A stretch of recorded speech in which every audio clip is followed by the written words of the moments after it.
এই গরমে এরকম একটা চিকেন ও আলুর ঝোল থাকলে আশা করা যায় পাতলা ঝোল আর অন্য কিছু দরকার পড়বে না। তার আগে আপনারা যদি আমার ফেসবুক পেজে নতুন হয়ে থাকেন তাহলে পেজটাকে ফলো করে দেবেন এবং ইউটিউব চ্যানেলে নতুন হয়ে থাকলে সাবস্ক্রাইব করে দিন, বেল নোটিফিকেশন অন করে দেবেন যাতে সবার আগে আপনার কাছে ভিডিও পৌঁছে যায় নতুন নতুন। তাহলে এখানে আমরা চিকেন নিয়েছি, তার জন্য একটা মশলা রেডি করে নিই। আমি এখানে তেজপাতা, লং আর ছোট এলাচ ও জিরা একটু শুকনো খোলায় ভেজে নিচ্ছি। একটু গরম করে নিলে এটাকে নামিয়ে নিচ্ছি। ওই পাত্রে সাদা তেল দিয়ে দিলাম। তারপরে চিকেনগুলোকে একটু ভেজে নেব। খুব বেশি ভাজার প্রয়োজন পড়বে না, শুধু কালারটা চেঞ্জ হয়ে গেলে এটাকে আমরা তুলে নেব। বেশি ওভার কুক করে নিলে সঙ্গে একটু লবণ অবশ্যই দিতে হবে। ওভার কুক করলে চিকেনটা খেতে রবারের মতো লাগবে, তার জন্য খুব ওভার কুক করা যাবে না।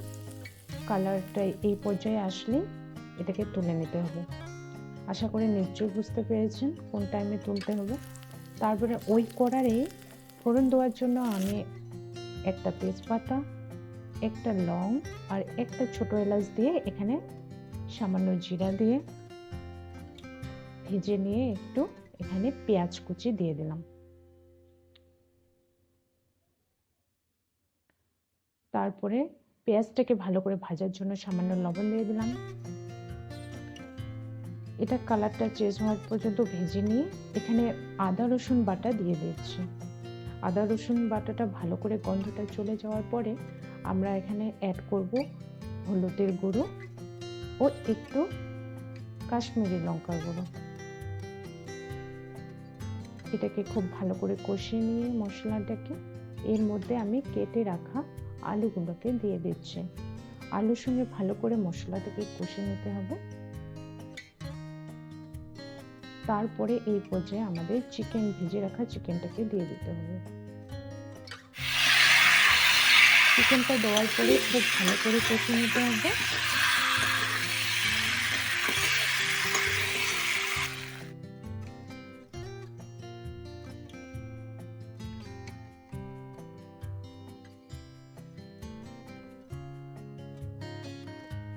আমি এখানে খুব কম মশলা দিয়ে চিকেনটা তৈরি করেছি। এই গরমে খুব বেশি মশলা ব্যবহার করা আমাদের শরীরের পক্ষে একদম ঠিক না।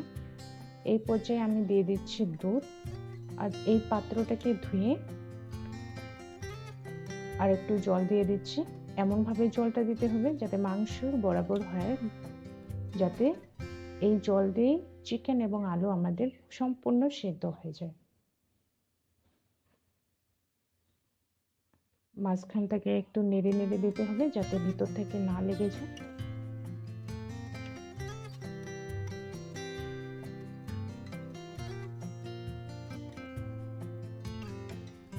একদম দুধ চিকেন থেকে শুকিয়ে গেছে। এখন এই পর্যায়ে আঁচটাকে লো রেখে খুব ভালো করে কষে নিতে হবে। এই কষাটাতেই এখানকার টেস্টটা খুব সুন্দর হবে। এখানে এই পর্যায়ে কিন্তু একদম জল দেওয়া যাবে না, জল দিলে কিন্তু টেস্টটা সেরকম ভাবে আসবে না। কষে নেওয়া হয়ে গেলে আমরা এখানে দিয়ে দেব জল। জলটা ফুটে উঠলে একটু গরম মশলা দিয়ে আমরা এটাকে নামিয়ে দেব, উপর থেকে একটু কাঁচা লঙ্কা দিয়ে। আপনারা যারা বেশি ঝাল খান একটু বেশি লঙ্কা দিতে পারেন। আমার বাড়িতে বাচ্চা আছে। যে মশলাটা আমরা রেডি করে রেখেছি ওটা দিয়ে দিলাম, আর পাত্রটাকে ধুয়ে একটু উপর থেকে জলটা দিয়ে দিচ্ছি। তার উপরে আমি এখানে 2টা কাঁচা লঙ্কা ব্যবহার করেছি। এটা জলটা ফুটে উঠলে আমাদের চিকেনের পাতলা ঝোল আলু দিয়ে একদম রেডি। গরম গরম ভাতের সঙ্গে পরিবেশন করবেন, খুব ভালো লাগবে। আমার ভিডিওটা যদি আপনাকে একটুকু ভালো লেগে থাকে তাহলে অবশ্যই লাইক কমেন্ট করে শেয়ার করে আমার পাশে থাকবেন। ততক্ষণ ভালো থাকুন, সুস্থ থাকুন। দেখা হচ্ছে পরবর্তী ভিডিওতে।